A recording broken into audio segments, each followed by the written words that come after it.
อยู่อีกแล้วอีกเรียบร้อยอีกแล้วโอ้โหโอ้ตัวใหญ่อยู่เดี๋ยวขึ้นโอ้ชิลุดโอ้โหตัวนี้ยังไงโอ้ตัวนี้โอ้เกือบโล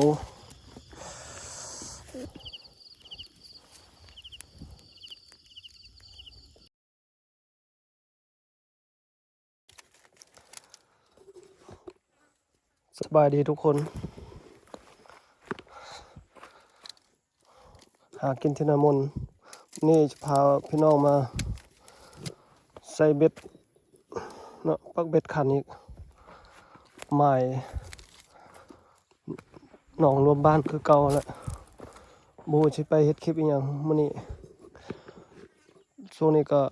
เป็นฤดูกาลใส่เบ็ดเนาะเหยื่อเขาก็จะเป็นเขียดโม่คือเก่าอยู่คลองเขียดโม่ไปเดี๋ยวไปใส่เบ็ดน้ำกันเลยนี่บรรยากาศตะเวนใกล้จะตกดินละไปใส่เบ็ดก่อนยานสิบแล้วเดี๋ยวเราจะค่อยมายาวลงกันตอนแรงๆและเวลาจักประมาณ7:30ครับ8:00นี่ไม้เขาก็เป็นหนองเป็นสระธรรมชาตินี่แหละเนาะเดี๋ยวเป็นสายห้วยแต่ว่าน้ำแห้งได้ละไปใส่เบ็ดก่อนปักแน่นๆนะพี่น้องเบ็ดมักถอน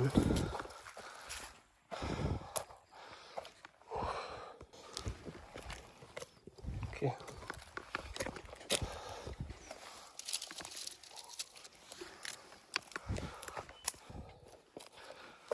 เอา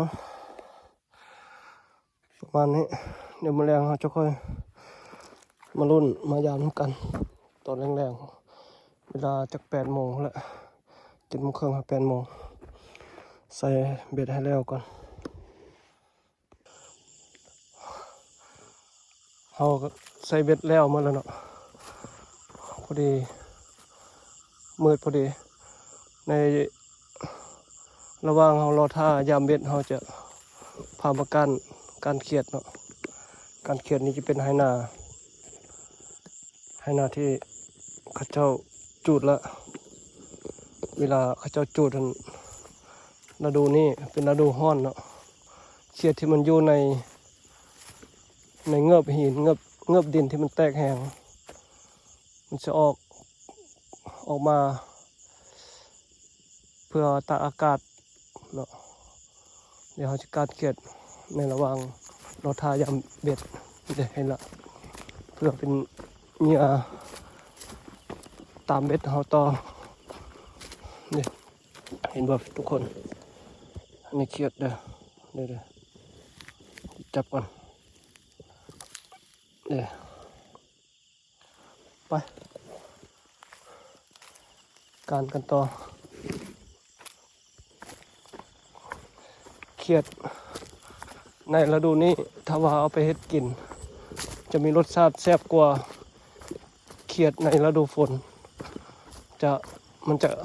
มีรสชาติมันคล้ายๆแบบกบเขาไงเนี่ยทุกคนเขียดยามนี้มันการตามทุ่งนาที่กระเจ้าจูดเนาะมันจะออกมา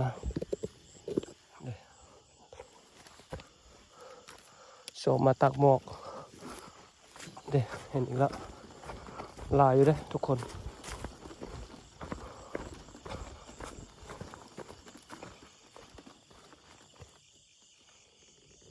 โอ้ตัวนี้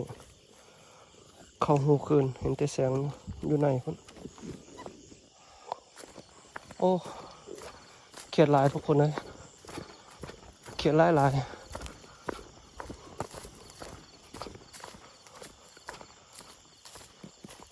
เดี๋ยวเห็นอยู่ใน3 ตัวจ้ะอยู่ใส่แดดตัวนึงเดี๋ยว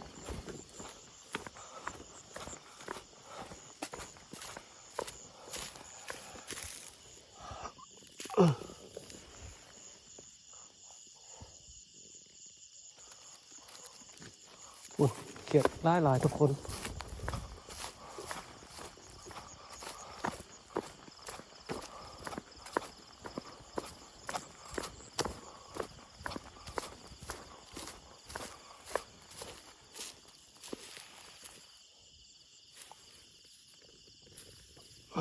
นี่ปุ่นโอ้เขียดลาย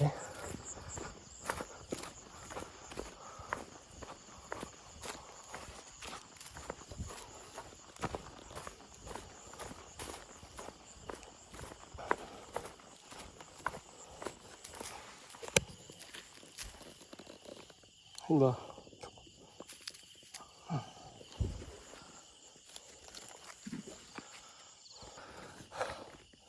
เบิ่งผลงานของการเขียดเนาะ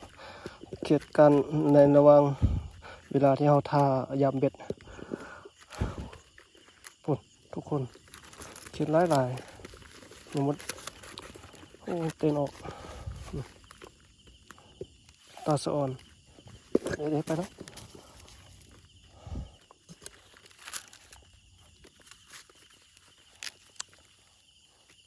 โอเคไปในเวลาไปยำเบ็ดแล้วป่ะนี่เวลา8 โมงแล้วย่อไปยำเบ็ดนำกันโอ้หลังนี้ตีพี่น้องโบติดโอ้ย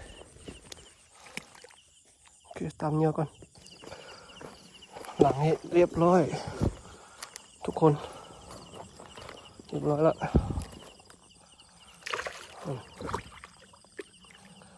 โอ้งามอยู่เอาขึ้นก่อนสิลุดโอ้ดี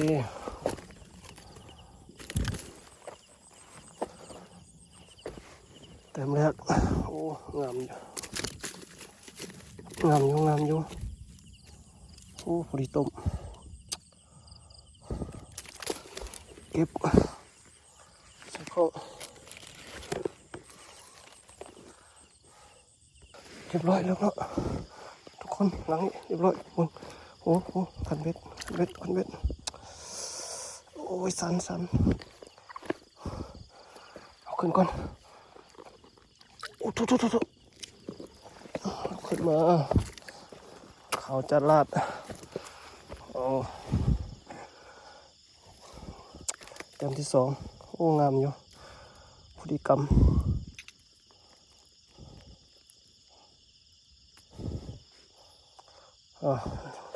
ใส่ของ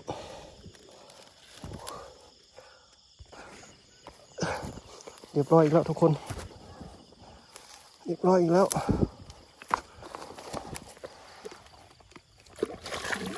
ขึ้นก่อน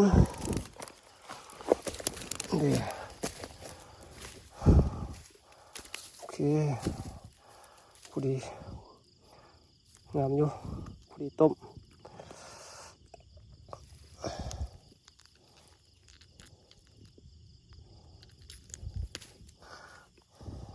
ใส่ข้อง3 แต้มแล้วหลังนี้โอ้เอาอีกแล้วทุกคนโอ้ยขึ้นมาเลยดีแต้มที่4เบ็ดมันยังหลายอยู่โอเคหลังนี้โอ้หลุดหมดทุกคนโอ้หลุดบูยูละโอ้ยบูยูตามยังไงเอาอีกแล้วทุกคนถึงอีกแล้ว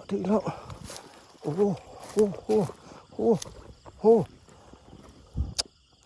้ใหญ่ขึ้นก่อนโอ้ตัวนี้บิ๊กโ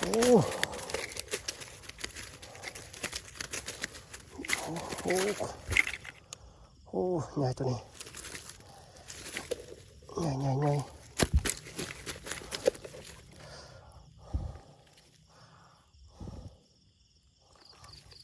ร้อยใส่ของโอ้โหเอาอีกแล้วทุกคนโอ้โอ้โอ้โอ้ตัวใหญ่ใหญ่โอ้โถโอ้จะรุดโอ้ยสั่นสัตว์ลาวขึ้นก่อน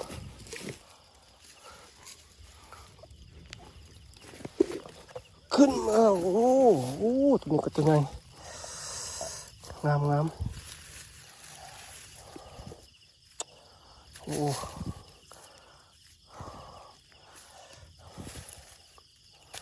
งามหลายเขาจัดลาดเลยโอ้ใหญ่ตัวนี้โอเคใส่ของโอ้เอาอีกแล้วล่างนี้อยู่อีกแล้วอีกเรียบร้อยอีกแล้วโอ้ตัวใหญ่อยู่เดี๋ยวขึ้นก่อนโอ้ชิลุดโอ้ตัวนี้ยังไงโอ้ตัวนี้โอ้เกือบโลโอ้ทุกคนยังไงเลยตัวนี้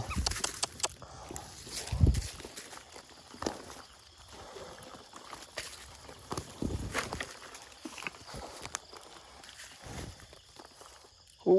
ใหญ่ใส่ของเรียบร้อย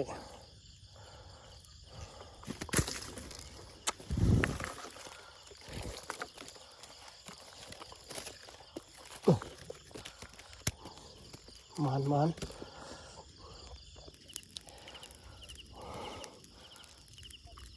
โอเคทุกคนเอายำเม็ดรอบแรกรอบทำอิฐ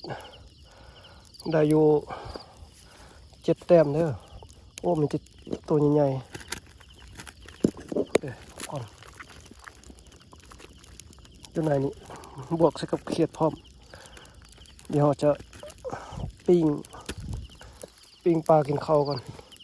กินข้าวแล้วเราจังสิพาไปยามอีกรอบ2เนาะการมาหาอยู่หากินมักแล้วก็มีเสน่ห์อยู่บนว่าหาได้แล้วเราจะทำการ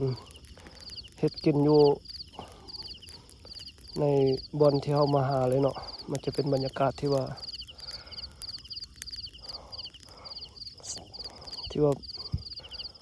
คักแล้วก็กินกระแซบเนาะเรากินอยู่ในบอนเรามาหานี่เดี๋ยวเราจะปิ้งปลากินก่อนปิ้งปลากินข้าวแล้วเราจะจังสิพาไปยามอีกรอบ2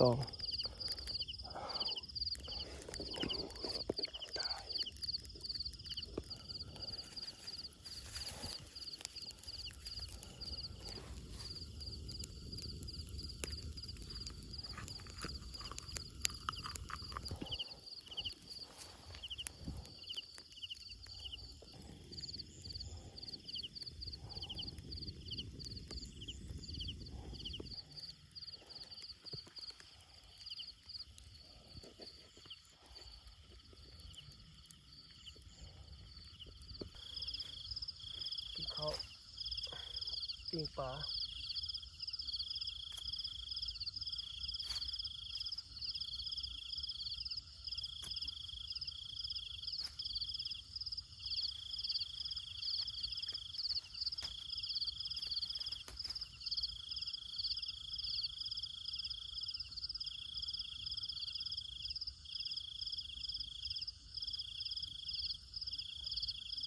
ดูกัน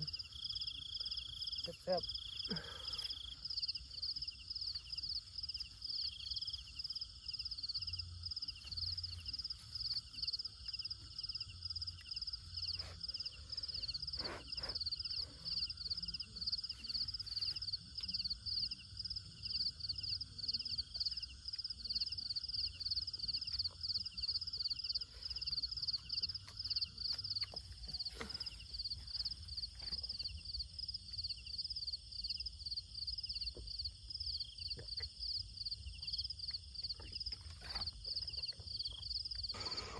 กินข้าวอิ่มแล้ว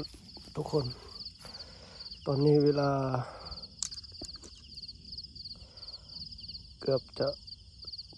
9 โมงครึ่งแล้วเนาะเดี๋ยวเราจะไปยามเบ็ดรอบ2น้ำกัน ไปพยายามเบ็ดรอบสองน้ำกัน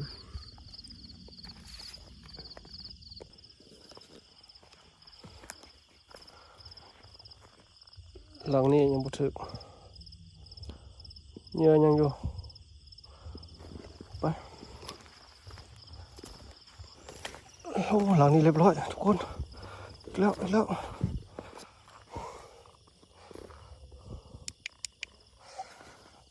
อาขึ้นก่อนเร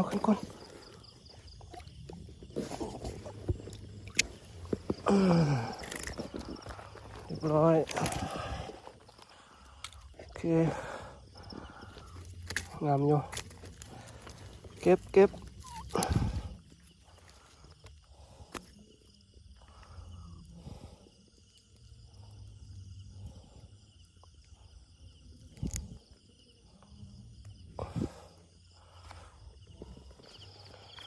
โอเคทุกคน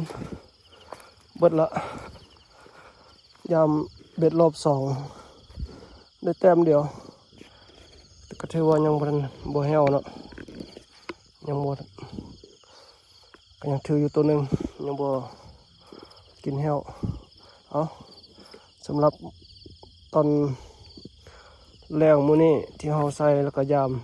2 รอบผลงานก็ได้อยู่8 แต้มเนาะ8 แต้มแล้วเปียงกิน2 แต้มละเปียงกิน2 ตัวเดี๋ยวมื้ออื่นเช้าเขาจะค่อยมากู้แล้วก็ถ้ารุ่นเบิ่งนำกันตอนเช้ามื้อนี้เขาจะกลับบ้านก่อนไปกลับบ้าน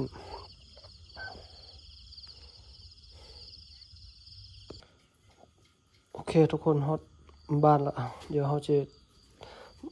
มาเบิ่งผลงานเขายามเบ็ด2 รอบมื้อนี้ตอนแรงเดี๋ยวจะถอกใส่ยางตัวนี้ก่อน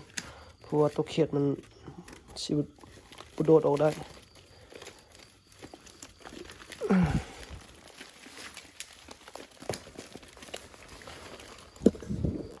เกินคาดพี่น้อง2 4 6เนาะเหลือ6 แต้มเขาปิ้งกินอยู่บนเขาใส่2 แต้มเดี๋ยวเขาจะจับมาใส่3 ตัวนี้ใส่หม้อตัวนี้เขาจะค้างไว้แต้มที่1โอ้ใหญ่มันจะตรงงามพี่น้องนะตัวนี้ก็ใหญ่2ตัวนี้แห้งใหญ่กว่าตัวนี้แห้งใหญ่เลย3แล้ว4ทุกคน5 6 แต้มนั่นอันนี้มันผลงานตอนแรงเนาะนี่มันตัวเขียดที่เขาการระวังรอท่ายำเบ็ดของมันนี่เขียดก็ได้หลายเดี๋ยวเขาจะเอาไปใส่เบ็ดอีกมื้อหน้าโอเค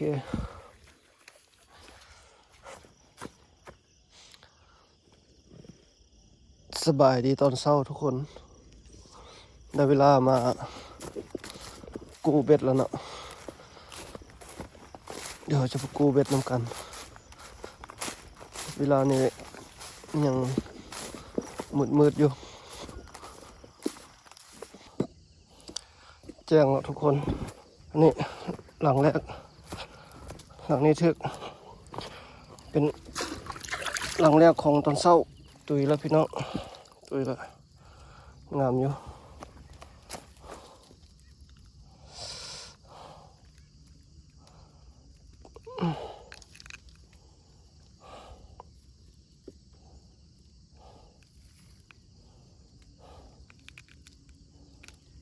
เอา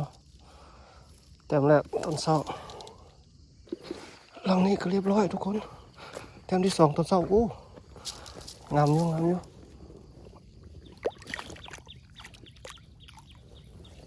ขึ้นก่อนโอ้ยนี่โอ้งามตัวนี้ก็ตัวงามใหญ่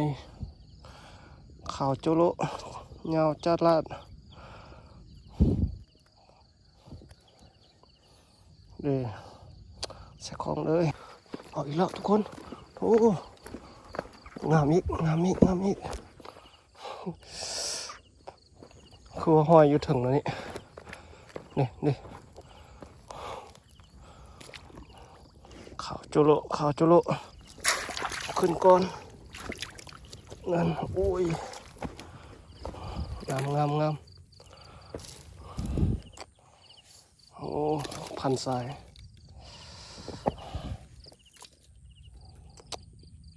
ขายตัวอื่นแล้ว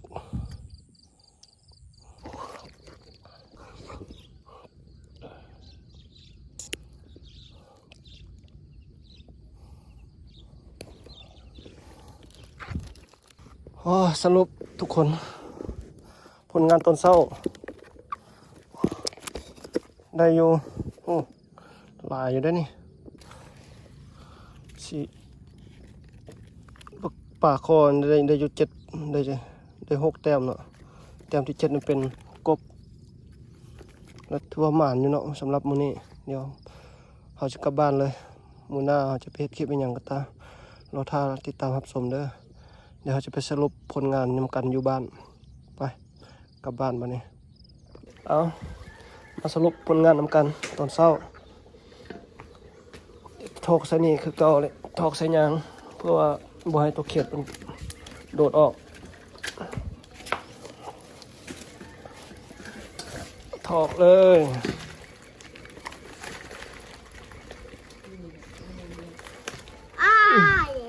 จุกน้อย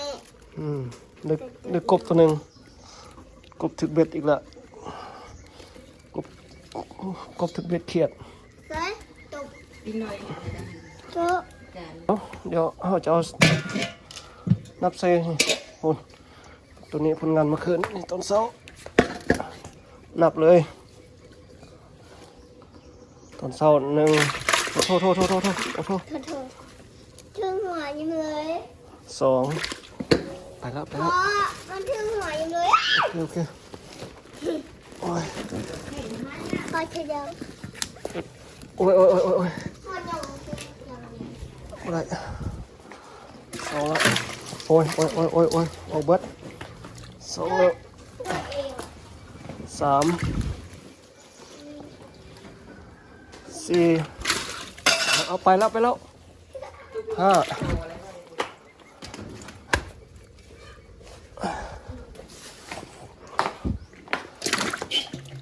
อัดไปก่อน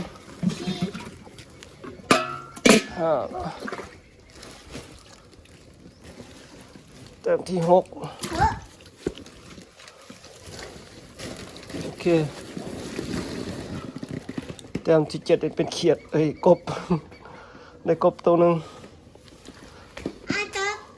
กบจะใช้นี่ไว้น้ำเขียดก็ได้หลายอยู่ได้เดืออยู่ปิดไว้